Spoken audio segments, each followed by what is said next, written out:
نبی چاہتے تھے جس طرح سے اللہ کی خواہش اور مشیت تھی، لیکن نبی سے محبت کے دعوے دار ہیں، اس کے باوجود وہ محبت صرف محبت کی حد تک ہے، عملی زندگی میں علی کو اپنا پیشوا وہ بھی نہیں بنا سکے۔ علی سے محبت کا مطلب کیا ہے؟ علی سے عشق کا مطلب کیا ہے؟ علی کے شیعہ ہونے کا مطلب کیا ہے؟ علی کے پیروکار ہونے کا مطلب کیا ہے؟ کربلا کس چیز سے عبارت ہے؟ یہ چیزیں اور فکر کرنے کے کھانا ہے اور اس کی گہرائیوں میں جانے کی ضرورت ہے۔ جس روایت کے بھی میں نے تلاوت کیا کے سامنے، روایت معروف ہے اور تشیع کی بنیادی کتابوں میں مختلف حوالوں سے یہ روایت نقل ہوئی ہے۔ امیر المومنین مسجد کوفہ میں منبر پر تشریف فرما تھے، نہیں بلکہ جمعے کا دن تھا، آپ خطبہ ارشاد فرما رہے تھے۔ خطبہ دیتے ہوئے مجمع میں ایک جوان جس کا نام رمیلہ ہے، دیکھا اس کو چکر آ گیا، گر گیا، بے ہوش ہو گیا۔ لوگوں نے اس کو اٹھایا اور مسجد سے لے کے چلے گئے۔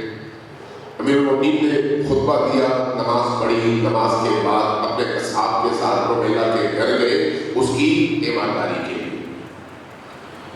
اس کے ماتھے پہ ہاتھ رکھا، انہوں نے آنکھیں کھولی، علی کے چہرے پر نگاہ پڑی، اٹھ بیٹھے، بڑا احترام کیا۔ امیر المومنین جب اس کے گھر گئے اس کے لیے یہ بہت بڑا اعزاز تھا۔ کہا یا امیر المومنین آپ کے چہرے پہ ملال دیکھ رہا ہوں۔ پوچھا کیا ہوا تھا تمہیں؟ عرض کیا کافی دنوں سے بیمار تھا، بستر پہ تھا، آج جمعے کا دن تھا، میری خواہش تھی کہ میں آپ کے جمال انور کو دیکھ سکوں اور آپ کے کلام سے مستفید ہو سکوں، اس لیے اس بیماری اور نقاہت کے باوجود میں مسجد میں چلا آیا، لیکن زیادہ دیر بیٹھ نہیں سکا، طبیعت خراب ہو گئی، مجھے اٹھا کر گھر لے آئے۔ کہا کہ اے رمیلہ تم ہمارے شیعہ اور ہمارے شیعوں کی ایک خصوصیت ہے، وہ خصوصیت کیا ہے؟ شیعتنا، ہمارے شیعہ وہ ہوتے ہیں جو خلقوا من فاضل طینتنا، جن کو اللہ تبارک و تعالی نے ہماری بچی ہوئی مٹی میں سے خلق کیا ہے۔ اور توجہ ہے، اللہ تبارک و تعالی نے ہمارے شیعوں کو ہماری بچی ہوئی مٹی میں سے خلق کیا ہے، گویا وہ ہمارا اپنا حصہ ہے۔ وَعُجِلُوا بِمَاءِ مَحَبَّتِنَا، اور جب ان ہمارے پیروکاروں اور شیعوں کا خمیر گوندا جا رہا تھا روزے الست میں، عالم الست میں، تو اس خمیر کو گوندتے ہوئے اللہ تبارک و تعالی نے ہماری محبت کا جو پانی اس مٹی میں ملایا، اس کے نتیجے میں اس مٹی اور اس پانی کے ملنے کے بعد جو خمیر تیار ہوا، اس سے ہمارے پیروکار اور شیعہ خلق کیے گئے۔ وَعُجِلُوا بِمَاءِ مَحَبَّتِنَا، ہماری محبت کے پانی کے ملنے سے ان کا خمیر تیار ہوا ہے۔ اب جب ہمارا کوئی پیروکار غمزدہ ہوتا ہے تو چونکہ وہ ہمارا حصہ ہے، ہمارے وجود کا حصہ ہے، تو جس طرح سے سر میں درد ہو تو تمام دھڑ درد محسوس کرتا ہے، ہاتھ میں درد ہو تو تمام بدن درد محسوس کرتا ہے، اسی طرح سے جب ہمارا کوئی پیروکار، ہمارا کوئی شیعہ جب کسی درد اور کسی مصیبت میں مبتلا ہوتا ہے تو ہم اس کی مصیبت اور اس کے درد کو اسی طرح محسوس کرتے ہیں جس طرح سے وہ محسوس کرتا ہے۔ یہ کوئی چھوٹا مقام ہے، یہ کوئی چھوٹا درجہ ہے، بہت بڑا درجہ، بہت بڑا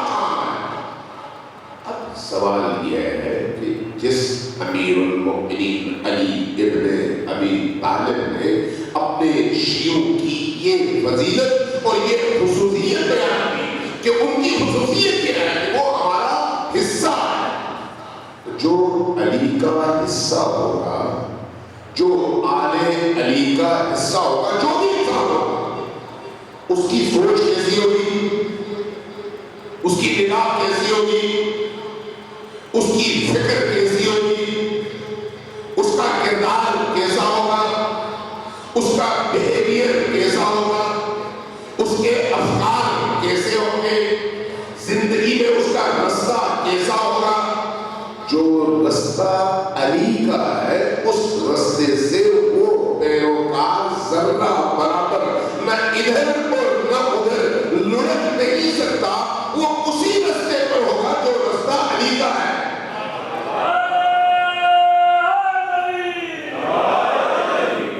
ذرا غور کیجیے گا, سلمان جن کو سلمان محمدی کہا گیا, جن کے بارے میں کہا گیا سلمان منا اہل البیت, سلمان ہم اہل البیت میں سے. کیوں؟ وہ اپنے عمل کے اعتبار سے, پیروی کے اعتبار سے اس مقام پر فائز ہوئے, اپنے عمل کے ذریعے سے اس مقام پر کہ بعض صحابہ پوچھتے تھے کہ اے سلمان, جب رسول آگے چلتے ہیں تو تم قدم بھی وہیں رکھتے ہو جہاں پر رسول نے رکھے, نہ ادھر نہ ادھر. وجہ کیا ہے؟ کہا کہ میں اپنی معنوی زندگی میں بھی اور اپنی مادی زندگی میں بھی چاہتا یہ ہوں کہ میرا محبوب رسول جہاں قدم رکھے وہیں رکھوں, وہاں سے میں 1 انچ ادھر اور ادھر قدم نہ رکھوں, پوری طرح سے پیروی کروں اپنے رسول کی. یہی وجہ ہے کہ نبی نے فرمایا سلمان منا اہل البیت, سلمان ہم اہل البیت میں سے. تو اس لیے علی کے پیروکاروں کو علی کا شیعہ قرار دیا گیا. شیعہ کا مطلب کیا ہے؟ گروہ, پیروکار, پیچھے چلنے والے. علی کا رستہ مکہ کی طرف ہو اور آپ کا رستہ کسی اور طرف, چاہے رات دن ہم علی علی کرتے رہے, جب رخ اس رخ پر نہیں ہے جس رخ پر علی ہے تو پھر میں علی کا شیعہ عملی طور پر نہیں ہوں. مجھے علی کا شیعہ بننے کے لیے بہت ساری منزلوں کو طے کرنے کی ضرورت ہے, بہت ساری منزلوں کو. اس لیے علی کو پہچاننے کی ضرورت ہے. جب آپ منزل طے کرنا چاہیں گے, آپ یہاں سے کسی بھی شہر جانا چاہیں, کراچی جانا چاہیں یا اسلام آباد, آپ کو رستے کا پتہ ہونا چاہیے کہ کس رستے سے آپ جانا ہے, کون سا رستہ سیدھا ہے, کون سا رستہ خطرات سے محفوظ ہے, کون سا رستہ مختصر ہے, کس رستے میں ایکسیڈنٹ کے خطرات کم ہیں, کس رستے میں رستہ جو ہے ہموار ہے. بہت ساری شرطیں آپ دیکھ کر, بہت ساری چیزوں کا خیال رکھ کے پھر آپ اپنے سفر کا آغاز کرتے ہیں. لیکن جب آپ سفر کا آغاز کرتے ہیں تو آپ کا ذہن کلیئر ہوتا ہے کہ میں نے کس رستے پر چل کر اپنی اس منزل تک پہنچنا ہے اور اس ڈیوریشن میں پہنچنا ہے, 8 گھنٹے میں, 10 گھنٹے میں, 12 گھنٹے میں. آپ پہلے سے تعین کرتے ہیں.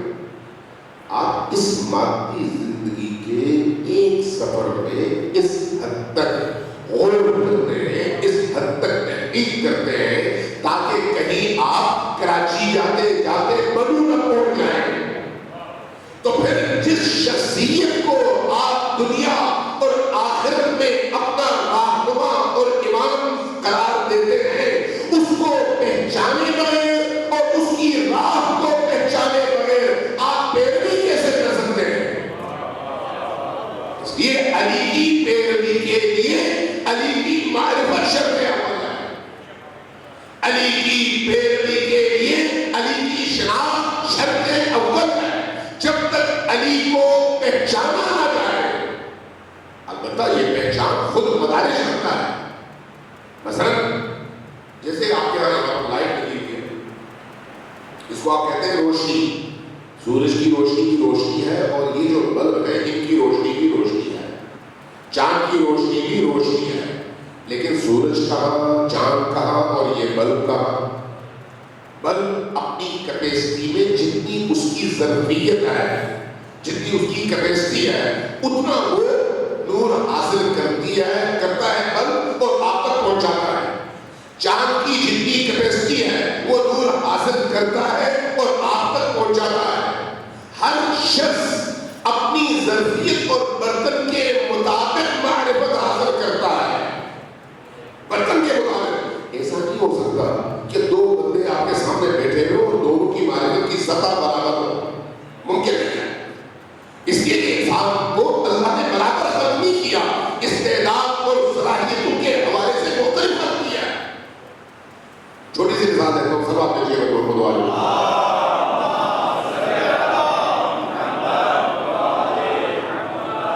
نبی کریم کے 4 مقدس ترین اور بہترین صحابہ، جن کے بارے میں شیعہ اور سنی دونوں روایات کہتی ہیں کہ یہ 4 ہستیاں ایسی ہیں جن کو دیکھنے کا مشتاق بہشت ہے۔ آپ بہشت کو دیکھنے کے مشتاق ہیں، اور بہشت ان 4 ہستیوں کو دیکھنے کی مشتاق ہے۔ بہشت انتظار میں ہے کہ یہ 4 ہستیاں آئیں۔ وہ کون ہے؟ نمبر 1 علی، نمبر 2 سلمان، نمبر 3 ابو ذر، نمبر 4 مقداد۔ یہ روایت اہل سنت کے یہاں بھی ہے اور تشیعیوں کے یہاں۔ ان 4 ہستیوں میں ایک ہستی ابو ذر۔ ابو ذر کون؟ ابو ذر وہ ہستی جن کے بارے میں شیعہ اور سنی روایات کہتی ہیں کہ ان سے زیادہ سچا انسان زمین نے اپنے پشت پہ اٹھایا نہیں، ان سے زیادہ سچے انسان پر اللہ کے مخلوق سورج نے اپنی روشنی نہیں کی۔ وہ سچا ترین انسان، جب وہ امیر المؤمنین علی کا تعارف پیش کرتے ہیں تو آپ کو حیرت ہوتی ہے کہ امیر المؤمنین کے یہ ساتھی کس طرح سے علی کو پہچانتے تھے۔ لیکن یہی 4 افراد جن کو دیکھنے کی مشتاق بہشت ہے، جنت ہے، انہی 4 افراد میں فرق کتنا ہے؟ برابر نہیں ہے۔ 4 وہ ہیں جن کو دیکھنے کی مشتاق بہشت ہے، 4 اہل بہشت میں سے ہیں، 4 مقربین میں سے ہیں، 4 بہترین صحابہ میں سے ہیں، 4 اہل البیت کے محبوب ترین لوگوں میں سے ہیں، لیکن ان کے درجات میں اتنا فرق ہے۔ وہ فرق کیسے ہے؟ رسول کریم نے فرمایا لو علم ابو ذر ما فی قلب سلمان لقتلہ۔ اگر ابو ذر کو پتا چل جائے کہ سلمان ہم اہل البیت کو کس طرح سے دیکھتا ہے اور اس کی فکری سطح کیا ہے، وہ سوچتا کیا ہے، تو ابو ذر کا ضرب اور ہے، سلمان کا ضرب اور ہے۔ ابو ذر کے ضرب میں وہ گنجائش نہیں ہے کہ سلمان کو اس کی ان حقیقتوں کے ساتھ تحمل کر سکے، لہذا اس کو قتل کر دے گا۔ الناس کالذہب والفضہ، لوگ سونے اور چاندی کی طرح سے ہوتے ہیں۔ بعض لوگ سونا ہے، بعض لوگ چاندی ہے، لیکن بظاہر سب اسی ایک دھڑ کی طرح سے، اسی طرح جس طرح سے ہم سب نظر آ رہے ہیں۔ ایک سر ہے، 2 بازو ہیں، ایک بدن ہے، 2 ٹانگیں ہیں، سب کی ہے، لیکن روایت کہتی ہے کہ بعض لوگ ان میں سونا ہے، بعض لوگ ان میں چاندی ہے، بعض لوگ پتھر ہیں، بعض لوگ پتھر۔ انسانوں میں یہ جو فرق ہے یہ ان کی استعداد اور صلاحیتوں کے حساب سے ہے۔ تو یہی فرق آپ کو اہل البیت کے تربیت یافتہ ان لوگوں میں بھی نظر آتا ہے جو اہل البیت کی آغوش اور سایہ لطف اور سایہ تربیت سے ہو کر نکلے ہیں، لیکن ان کا اپنا ضرف ہے، اپنا ضرف۔ لہذا ضروری نہیں ہے کہ مجھے جو معرفت اللہ نے عطا کی ہے وہ دوسرے کو نہیں عطا کرے، جو معرفت کسی بزرگ کو عطا کی ہے وہی معرفت مجھے بھی حاصل ہو۔ لیکن میری ذمہ داری کیا ہے؟ میری ذمہ داری یہ نہیں ہے کہ جس طرح سے حسن ابن علی اور حسین ابن علی علیہ السلام نے علی کو پہچانا اس طرح سے میں بھی پہچانوں، یہ میری ذمہ داری نہیں ہے۔ کیوں؟ اس لیے کہ وہ ظرف میرا نہیں ہے، چونکہ میرا وہ برتن نہیں ہے، ذمہ داری بھی نہیں ہے۔ قرآن کہتا ہے لا یکلف اللہ نفسا الا وسعها، اللہ تبارک و تعالیٰ کسی شخص کو اس کے ظرف سے زیادہ ذمہ دار نہیں ٹھہراتا۔ تو ہر شخص کس حد تک ذمہ دار ہے؟ جس حد تک اس میں شعور ہے، جس حد تک اس میں شعور ہے، جتنا وہ شعور رکھتا ہے اتنا وہ ذمہ دار ہے۔ ایک 10 سال کے بچے، ایک 5 سال کے بچے اور ایک 20 سال کے نوجوان میں بڑا فرق ہے۔ اگر 5 سالہ بچے والی حرکت 20 سالہ جوان کرے تو آپ 20 سالہ جوان کے گریبان میں ہاتھ ڈال کر کہتے ہیں تو بچے تو نہیں تھے۔ فرق کیا ہے؟ فرق یہ ہے کہ اس کا شعور 20 سالہ ہونا چاہیے، لیکن اگر وہی حرکت یہ 5 سالہ بچہ کرے آپ مسکرا کر گزر جاتے ہیں کہ یہ بچہ ہے۔ کیوں؟ اس لیے کہ وہ بچہ ہے، اس کی استعداد اور اس کا دائرہ اتنا چھوٹا ہے۔ انسانوں میں بھی ایسا ہی ہے، لہذا انسانوں کی ذمہ داری ان کے شعور کے مطابق ہے، جتنا جس میں شعور ہے اتنا وہ ذمہ دار ہے۔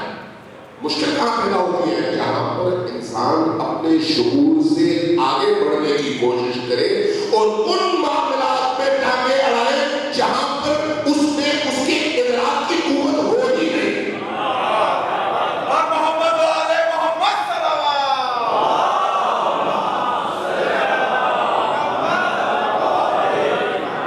مشکل وہاں پر کھڑی ہوتی ہے جب ایک شخص میں وہ ادراک ہے ہی نہیں، تو پھر اگر وہ اپنے قد، اپنے ظرف اور اپنے برتن سے اونچی بات کرنا شروع کرتے تو خود بہت گمراہی اس کے رستے پر، خود بہت کو پھر اس اصل رستے سے گمراہ ہوگا۔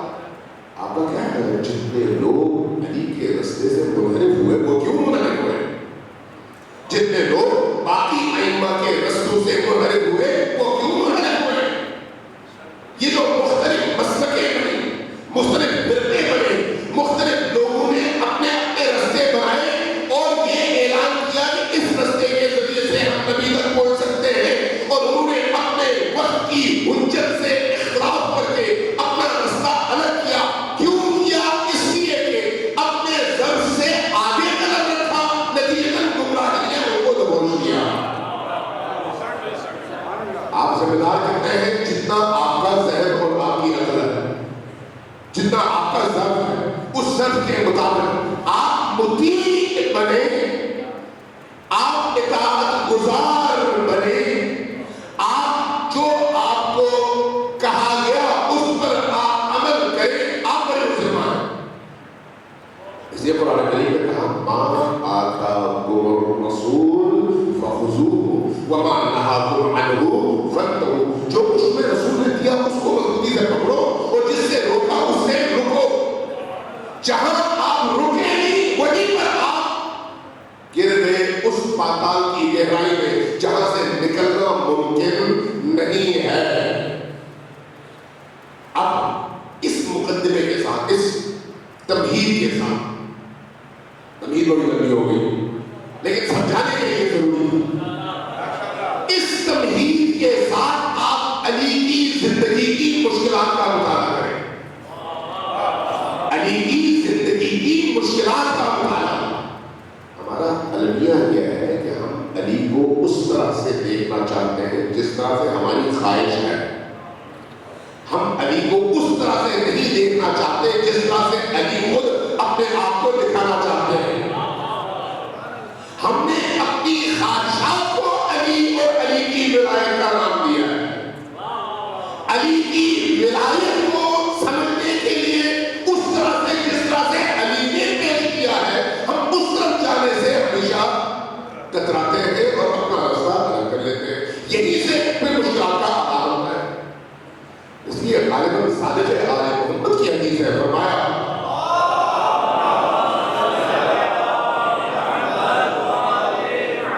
سلوات اس طرف ہے، سلوات پوری طاقت کے ساتھ اور پورے بلبلے اور جوش کے ساتھ دبا کریے.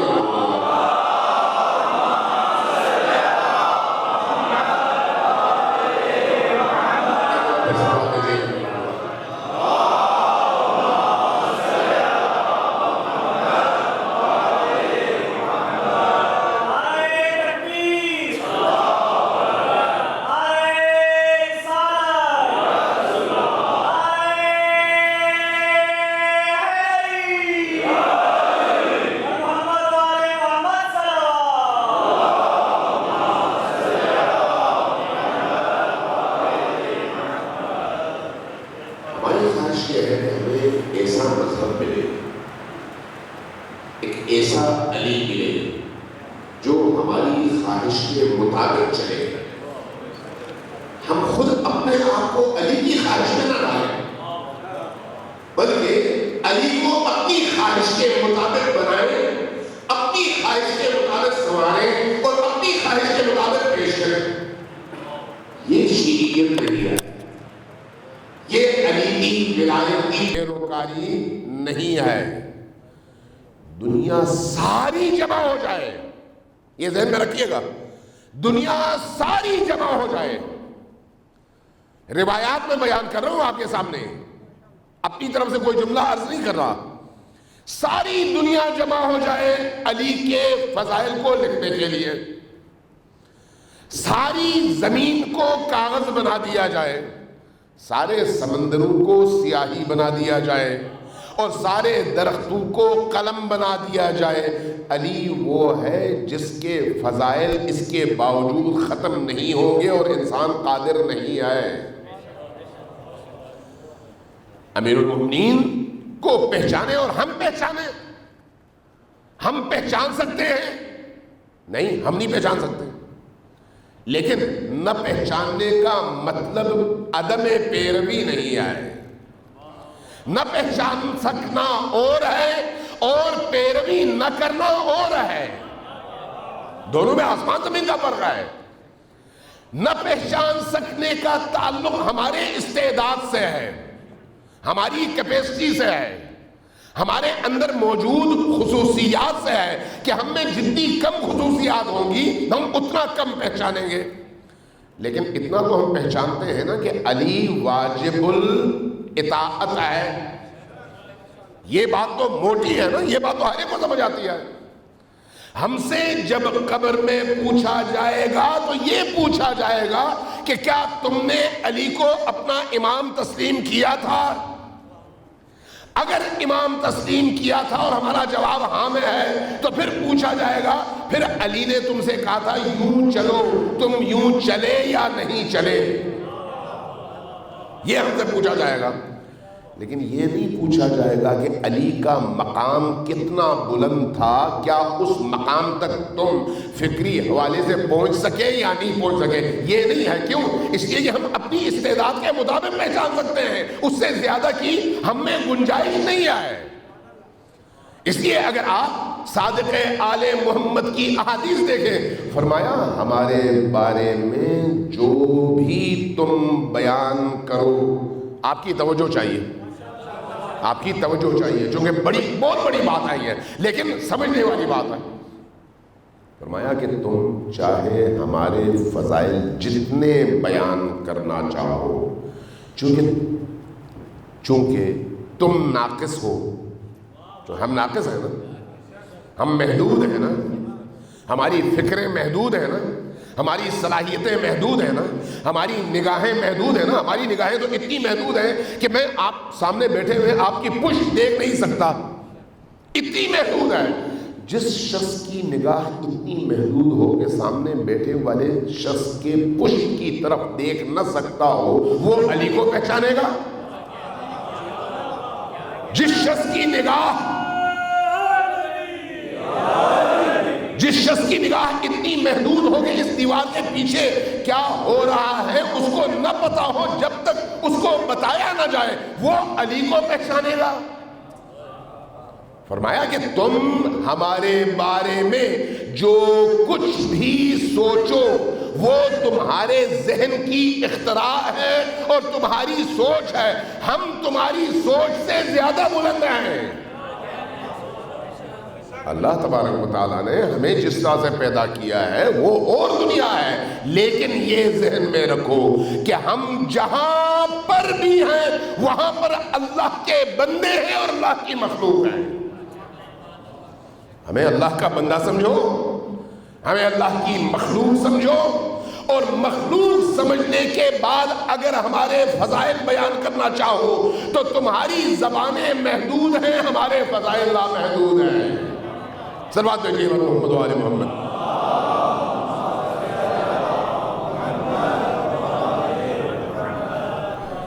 غالباً امیر المؤمنین کا کلام ہے، مجھے اب یاد نہیں ہے امیر المؤمنین کا ہے یا امام صادق علیہ السلام کا ہے، میں نے پڑھا ہے۔ فرمایا کہ اگر جاہل لوگ اپنی زبان نہ کھولتے تو دنیا میں فتنہ ختم ہو جاتا۔ مشکل کہاں شروع ہوتی ہے؟ جب جاہل ترین لوگ اپنی زبان ان معاملات میں کھولتے ہیں جن کے بارے میں وہ خود نادان ہوتے ہیں۔ جہاں پر آپ کو پتہ نہیں ہے وہاں پر لب کھولنے کا مطلب جہالت اور نادانی ہے، اور نادانی اور جہالت کے نتیجے میں آپ خود بھی گمراہ ہوتے ہیں اور دوسروں کو بھی گمراہ کر دیتے ہیں۔ اس لیے علی کو پہچانیے۔ علی کو پہچاننے کی کوشش کتنی کرنی چاہیے؟ جتنی آپ کی ظرفیت ہے، جتنی آپ کی برداشت ہے، جتنا آپ کا برتن ہے۔ اس لیے امام صادق علیہ السلام نے بڑا خوبصورت جملہ ارشاد فرمایا نکلم الناس بقدر عقولہم، ہم انسانوں سے اس مقدار میں بات کرتے ہیں جس مقدار میں ان کو سمجھ آتی ہے۔ جتنی ان کی سمجھ ہے، جتنا ان کا شعور ہے، جتنی ان کی سوچ ہے، اتنی بات کرتے ہیں، اس سے زیادہ نہیں۔ اب آپ خود قرآن کریم کی طرف آئیے، نہج البلاغہ امیر المومنین کا کلام ہے نا، ایسا ہے یا نہیں؟ نہج البلاغہ پڑھیے، امیر المومنین نے قرآن کی فضیلتوں کو بیان کرتے ہوئے جب قرآن کا تعارف کروانا چاہا تو فرمایا قرآن کا ایک ظاہر ہے اور ایک باطن ہے۔ ظاہر آپ کی نگاہوں کے سامنے ہے، لیکن باطن تک پہنچنے کے لیے بصیرت چاہیے، اور باطن صرف ایک باطن نہیں ہے بلکہ ایک باطن کے پیچھے اگلا باطن ہے۔ بطن کہتے ہیں پیٹ کو، بطن کہتے ہیں پردے کے پیچھے کے عالم کو۔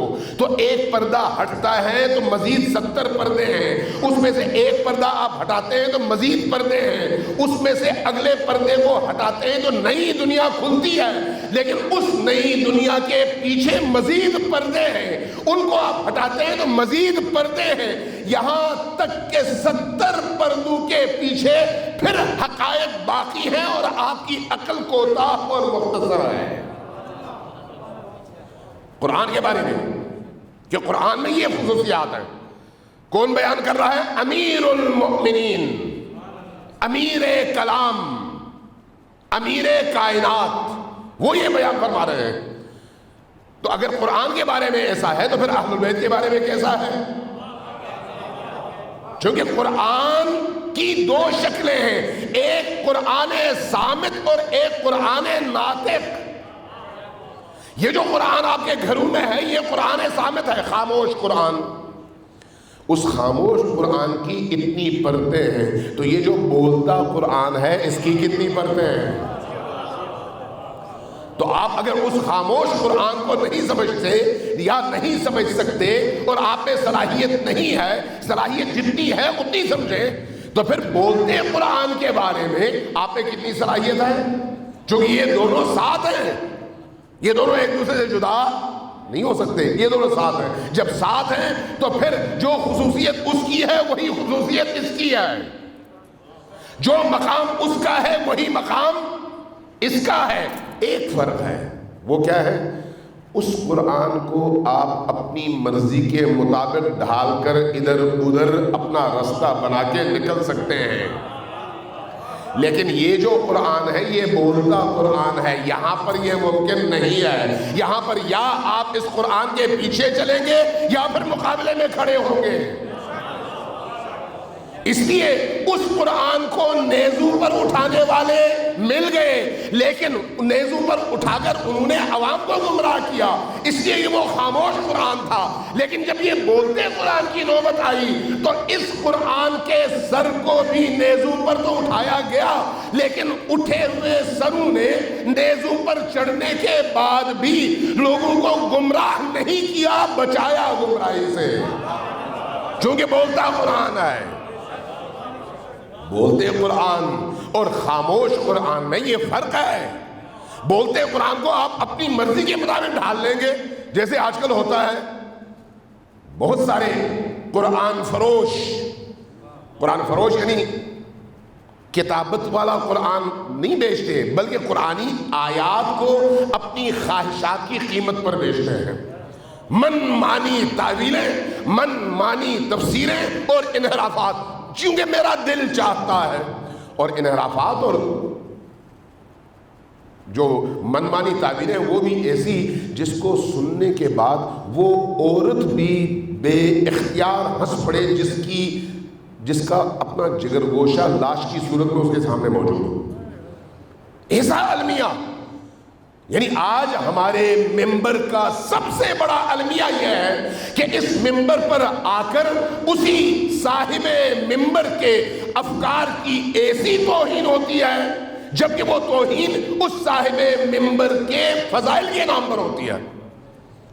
اور آرام سے بیٹھے ہوئے لوگ سنتے ہیں اور اس کو ثواب بھی سمجھتے ہیں. آپ نے دیکھا ہوگا بہت ساری ایک روزہ جو مجلسیں ہوتی ہیں، بعض اوقات صبح سے شام تک مجلسیں اور مختلف خطبہ اہل ممبر ذاکرین آتے ہیں. ایک بندہ ایک بات کرتا ہے، سارا مجمع اٹھتا ہے، واہ واہ کرتا ہے. دوسرا آتا ہے اسی کی مخالفت میں، اس کو رد کرتے ہوئے نئی بات کرتا ہے. وہی مجمع ادھر بھی اسی طرح سے واہ واہ کرتا ہے. وہ حقیقت ہے یا یہ، وہ سچ ہے یا یہ؟ اگر وہ سچ ہے تو پھر یہ واہ واہ کیا ہے؟ یہ سچ ہے تو پھر وہ واہ واہ کیا ہے؟ یہ المیہ ہے علی ابن ابی طالب کی زندگی کا. اگلی مجلسوں میں انشاءاللہ تعالی میں ان مشکلات کے حوالے سے بات کروں گا کہ امیر المومنین کی مظلومیت کتنی بڑی مظلومیت ہے. ایک ابن ملجم کی تلوار سے ضرب جو ہے یہ مظلومیت کا صرف ایک پہلو ہے اور جسمانی پہلو ہے. لیکن یہ جو روز و شب ہر جگہ امیر المؤمنین کی فکر اور پیغام کو ابن ملجم کی تلوار سے کاٹا جاتا ہے، یہ ظلم ابن ملجم کے ظلم سے 1000 گنا زیادہ بڑا ظلم ہے. 1000 گنا زیادہ بڑا ظلم ہے. جب آپ علی کے پیغام کو قتل کرتے ہیں، علی کے کلام کی روح کو قتل کرتے ہیں، علی کے ہدف کو قتل کرتے ہیں، علی کے رستے کو قتل کرتے ہیں، علی کی محبت کے نام پر علی سے لوگوں کو دور کرتے ہیں، بہت بڑا ظلم. اس لیے علی کی مظلومیت کو تاریخ میں پہچانے، خود بخود آپ کو اندازہ ہو جائے گا کہ ہمارے دور میں وہ مظلومیت کس طرح کی مظلومیت بن گئی ہے. صلوات بھیجیے بر محمد و آل محمد.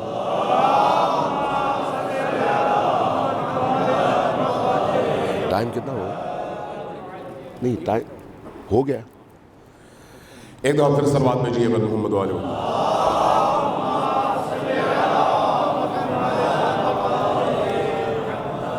بے دہیانی میں شاید ٹائم زیادہ ہو گیا. میں نہیں چاہتا کہ آپ کی آج پہلی رات ہی اتنا ٹائم لے لوں کہ اگلے دن آپ کہیں کہ بھئی ہمیں نیند آ رہی تھی. صلوات بھیجیے بر محمد و آل محمد.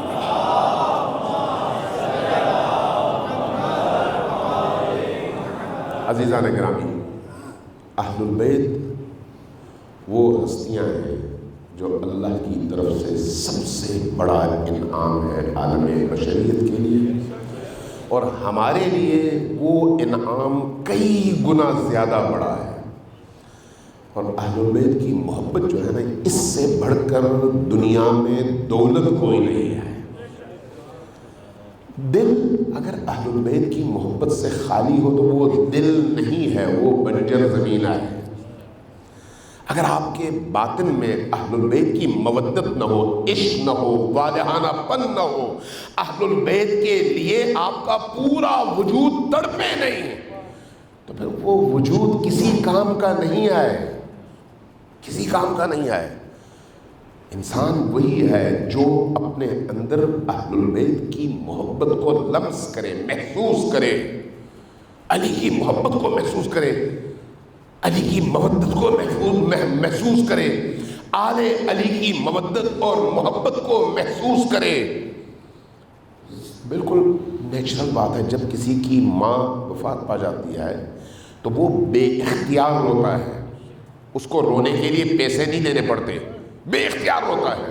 کیوں؟ اس لیے کہ ماں سے جو اٹیچمنٹ ہے وہ ایک قلبی کیفیت کا نام ہے۔ لیکن جس کی ماں نہ ہو وہ آتا ہے، افسوس میں شریک کو ہوتا ہے، رو نہیں سکتا، چاہے آپ اس کو 1,00,000 روپیہ دیں، رونے کی نقالی کرے گا، رو نہیں سکتا، رو نہیں سکتا۔ کیوں؟ اس لیے کہ اس کی وہ اٹیچمنٹ نہیں ہے۔ امیر المومنین کی محبت ایک ایسی دولت ہے جو آپ کی روحوں کو علی اور آل علی سے جوڑتی ہے، اور یہی کیفیت پھر آپ کی زندگی کا سب سے بڑا سرمایہ بن جاتی ہے۔ اس لیے یہ جو آپ کی ان مجالس کا انعقاد ہے، یہ مجلسیں کوئی رسم تو نہیں ہے نا، یہ مجلسیں صرف ثواب کمانے کا ذریعہ نہیں ہے، یہ ذہن میں رکھیں۔ ثواب کمانے کے لیے آپ گھر میں قرآن پڑھیں، ثواب ہے، آپ کسی غریب یتیم کے سر پر ہاتھ پھیریں، اس کی مدد کریں، ثواب ہے۔ ثواب کمانے کے ہزاروں رستے موجود ہیں، ہزاروں رستے، لیکن ان رستوں میں اور اولاد علی کی مجلس اور یاد اور ذکر کی ان مجالس اور محافل میں ایک بنیادی فرق ہے، وہ ثواب کے لیے ہے تمام اعمال، لیکن یہ انسان کی روح کو زندہ کرنے کے لیے ہے۔ یہ مجالس، یہ جو ذکر علی و آل علی کی محافل ہیں، آپ کی مودت کو دو آتشہ کرنے کے لیے ہے، اور اس کے لیے پھر ماحول چاہیے ہوتا ہے۔ آپ سیاہ لباس پہنتے ہیں، یہ سیاہ لباس پہننا بہت سارے امور میں آپ سنتے ہیں اور پڑھتے ہیں کہ سیاہ لباس مکروہ ہے، لیکن جب غم حسین میں ہو، غم حسین میں، تو اس سے ایک ماحول ایسا کریٹ ہوتا ہے جس کے نتیجے میں آپ کے دل مکمل طور پر متوجہ ہوتے ہیں حسین ابن علی کی طرف، اور یہی توجہ آپ کے دل کی پاکیزگی میں اضافہ کرتی ہے۔ یہی توجہ آپ کو گناہ سے روکتی ہے۔ آپ قرآن اور نماز کے بارے میں پڑھتے ہیں، ان الصلاۃ تنہا عن الفحشاء والمنکر، پڑھتے ہیں ان الصلاۃ تنہا عن الفحشاء والمنکر، نماز انسان کو فحشاء اور برائیوں سے روکتی ہے۔ لیکن بہت سارے لوگ ہیں جو مسجدوں میں بدکاری کرتے ہیں، مسجدوں میں، اللہ کے گھر میں، لیکن عزاداری سید الشہداء، اگر حقیقی معنی میں عزاداری سید الشہداء ہو تو وہ آپ کے دل کو اتنا نرم کر دیتی ہے، اتنا نرم کر دیتی ہے کہ چھوٹی چھوٹی باتوں پر آپ کی آنکھوں کے ساحل پر آنسو پہنچ جائیں اور ذکر حسین سے وہ آنسو چھلک پڑے، اور یہ جب آنسو چھلکتے ہیں تو آپ کے دل کی تمام کدورتوں کو پاک کر کے بہا لے جاتی ہیں اور آپ کے دل کو نورانی کر دیتی ہیں۔ یہی آنسو ہے، یہی آنسو ہے۔ جو آنسو آپ اپنے کسی مرحوم پر بہاتے ہیں وہ آنسو آپ کو پاک نہیں کرتے، لیکن جو آنسو آپ حسین ابن علی پر بہاتے ہیں وہ آپ کے دل کی دنیا کو اتنا نورانی کر دیتے ہیں، آپ کی دنیا بدل دیتے ہیں۔ لہذا ان مجالس کی قدر جانیے۔ اگر ائمہ خدا علیہ الصلوۃ والسلام نے ان مجالس کے لیے خصوصی اہتمام کیا تو اس کی وجہ یہی ہے کہ ذکر حسین تطہیر قلب اور تطہیر روح کا سب سے اچھا اور مؤثر رستہ ہے۔ ایک واقعہ نقل کروں گا، ایک چھوٹا سا واقعہ۔ امام خمینی کے حال حیات میں ایک صاحب تھے، خود عالم دین بھی تھے، اہل منبر بھی تھے، اور بہت خوبصورت گفتگو کرتے تھے، اور خصوصاً جب اہل البیت کے مصائب بیان کرتے تھے تو ایسے بیان کرتے تھے، صرف روایات سے، صرف احادیث سے، یعنی من گھڑت چیزیں نہیں، صرف احادیث سے۔ اور سچ جانیے تو جب آپ کوئی سچی بات کرتے ہیں تو سچی بات جب زبان سے نکلتی ہے تو دل پر اثر بھی کرتی ہے۔ اس کے لیے پھر کند چھرا لے کر مظلوم کو ذبح کرنے کی ضرورت پیش نہیں آتی۔ وہ جب روایات کے جملے نقل کرتے تھے ائمہ سے تو وہ جملے ایسے ہوتے تھے کہ انسان کی روح معطر ہو جائے اور دھاڑے مار کر انسان ہونے لگے۔ وہ اپنا ایک واقعہ نقل کرتے ہیں، وہ مرحوم ہو گئے، اللہ ان کو بہشت میں جگہ عطا فرمائے۔ میں نے کئی دفعہ ان کو سنا اور خود امام خمینی کی اپنی محفل میں مجھے بھی توفیق ملی، میں وہاں پر گیا تو وہاں پر انہوں نے جو پڑھا واقعی لگتا تھا جب وہ پڑھتے تھے کہ در و دیوار ان کے ساتھ اس عزا میں شریک ہیں، ایسی کیفیت بن جاتی تھی۔ کہنے لگے 9 محرم کا دن تھا، کہنے لگے 9 محرم کو میں صبح گھر سے نکلا تاکہ شام تک مختلف بڑے بڑے اجتماعات میں لوگوں کے درمیان جا کر ذکر حسین سے لوگوں کے قلوب کو منور کر سکوں۔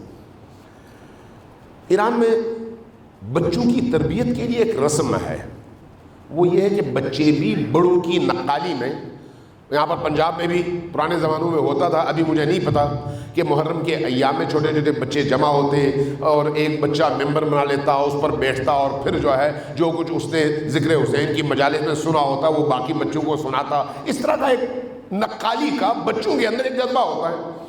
ایران میں یہ ہوتا ہے کہ بچے گلی محلے کے اکٹھے ہو جاتے ہیں، 8 10 20 اکٹھے ہو گئے، گلی کے نکڑ پہ 2-4 پتھر رکھ کے ایک جگہ بنا لیتے ہیں، کہتے ہیں بھئی جب تک آزاداری ہے اس وقت تک ہم یہاں پر ذکر حسین کریں گے، اور پھر وہاں پر برتن میں پانی رکھتے ہیں، چائے رکھتے ہیں، گزرنے والوں کو چائے پلاتے ہیں تاکہ امام حسین کی یاد کو بچے بھی اپنے حصے کے طور پر ادا کر سکیں۔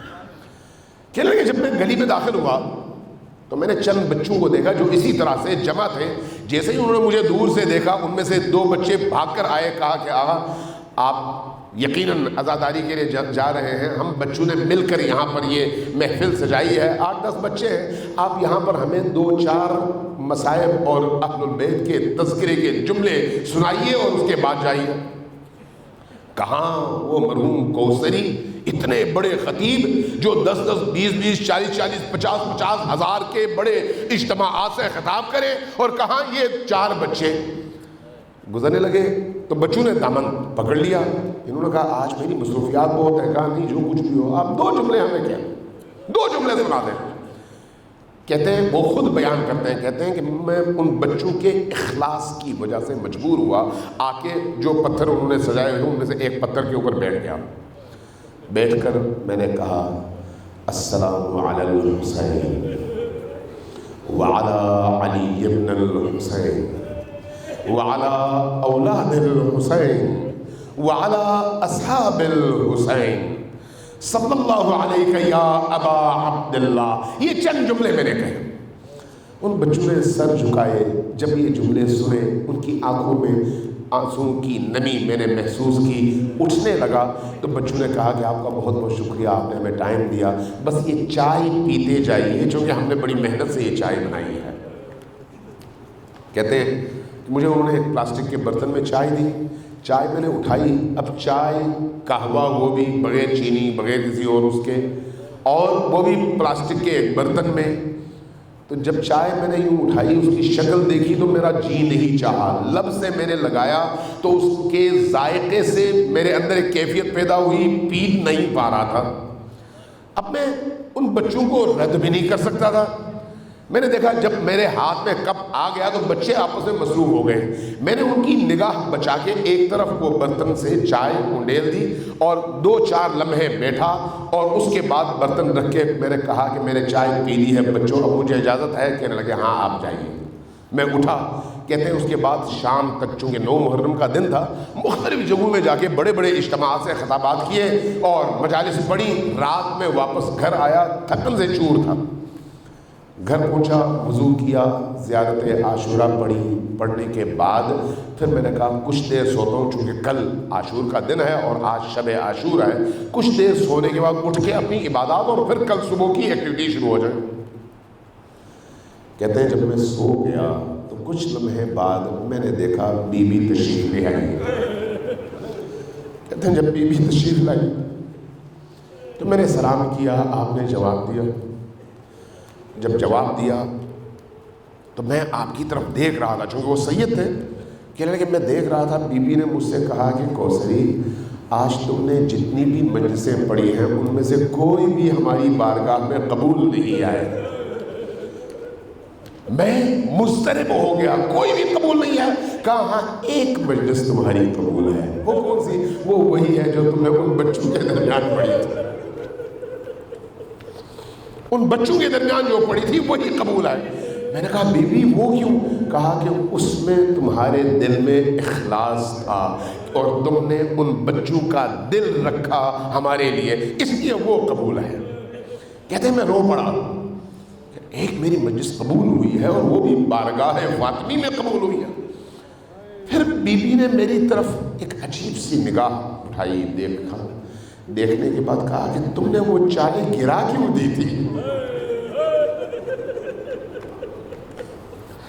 میں نے پوچھا بی بی یہ سوال آپ کیوں کر رہی ہیں؟ جواب میں فرمایا کہ کیا تمہیں نہیں معلوم کہ وہ چائے ہم نے اپنے ہاتھوں سے بنائی تھی؟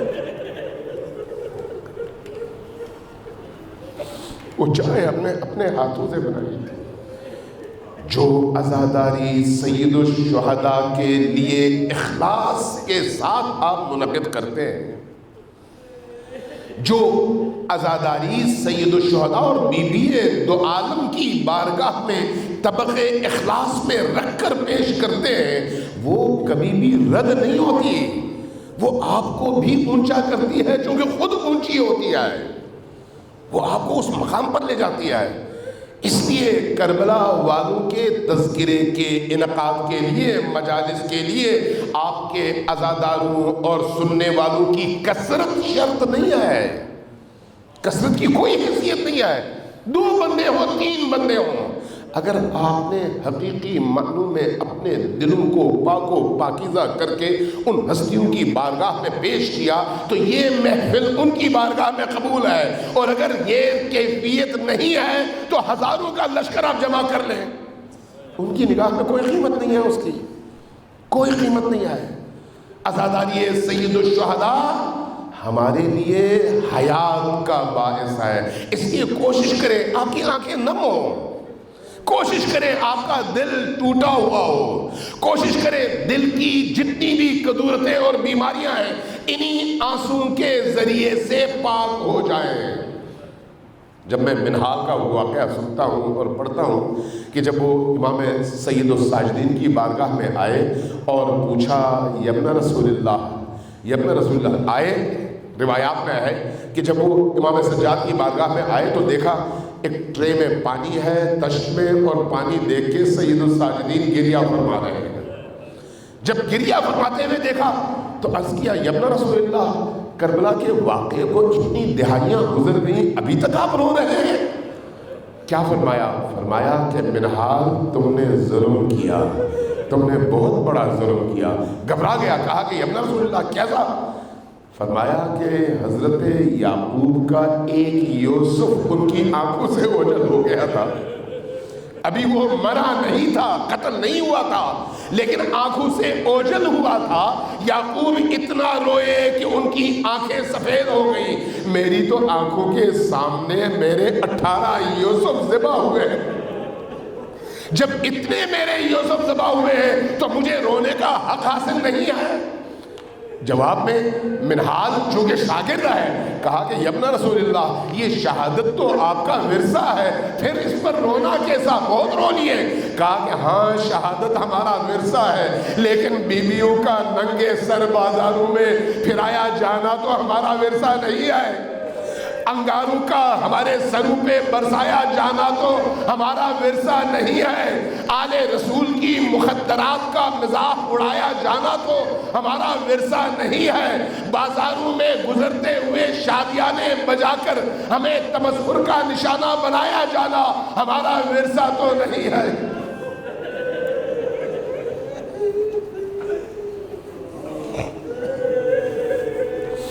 انا للہ و انا الیہ راجعون وسیعلم الذین ظلموا ای منقلب ینقلبون